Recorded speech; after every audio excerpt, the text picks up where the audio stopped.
know, but I know about the Mavericks because of that Future song.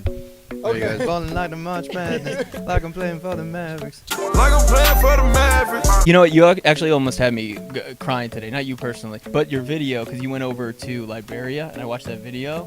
And when you met this little boy, he met this little boy named JB, right? And he was sitting and sleeping and living on the streets in a canoe. And I always known you as a guy that cares about people, but always fun. And it looked like it changed you. Like, did that experience change you a little bit there? Yeah, it was kind of like, there was elements of Lord of the Flies there because it like all their parents died from Ebola, and the place is just kind of run by kids, and the young kids get sort of abused by the older, both like physically and sexually, and it's a bit like, it's pretty intense. I think it's interesting because we have the song Barcelona. We're talking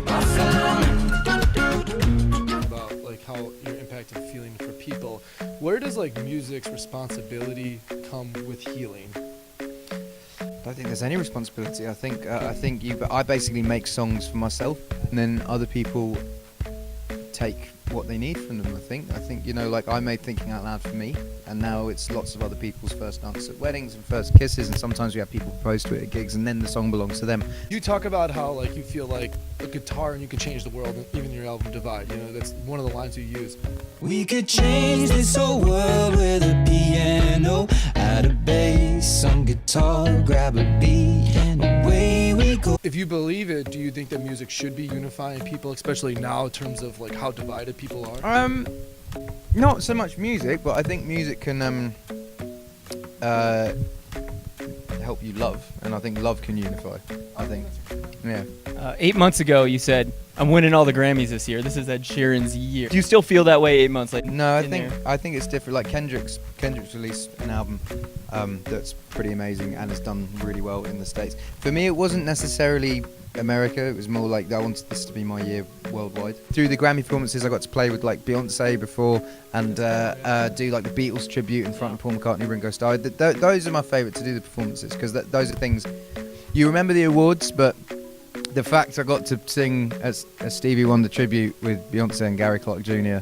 in front of Stevie Wonder means more to me than my Song of the Year award. You said this tour is a little bit different. What makes this tour different? You were single last time, in a relationship now, right? Like, what makes it different this tour than last tours and stuff like that? What have you changed? I brought 3 of my best mates on the road. That's cool. That's a cool moment, you know, just to be hitting the road with them. Well, those memories. Yeah, I mean, I don't have a band, so like, when I don't have mates on the road, I don't have mates on the road like at all. I haven't that's a good point. Taylor Swift, obviously everyone knows that you guys are really close friends. She's going through this terrible trial right now. Do you have to text her, call her, FaceTime? How do you stay connected with people that are going through important times in their life and you're on the road without a band?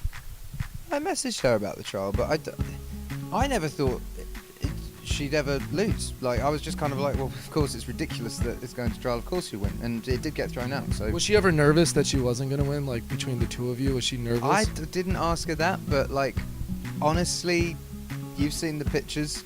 Like, yeah, man, it did. Like, Yeah, and also for like him to sue for that amount of money, like, would like, as radio DJs in your whole lifetime, will you make? I hope so, man. I don't know. Probably not. But it's a lot to ask yeah, for, you know. Yeah. Like, yeah, I found that whole thing very offensive. Does it change the way you approach meet and greets personally?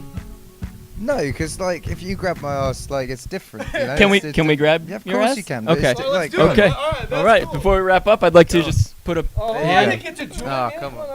Okay, there was consent. That's it. But it was out of respect for the totally butt. it's totally different with Totally different. with women. It's you know, there's a boundary and respect thing that men should have, and like guys can goof around. It's like normal for guys to goof around, but like you should like it was not a good thing for him to do. All right, Ed Sheeran's gonna go hit the stage by himself. We appreciate you chatting with us.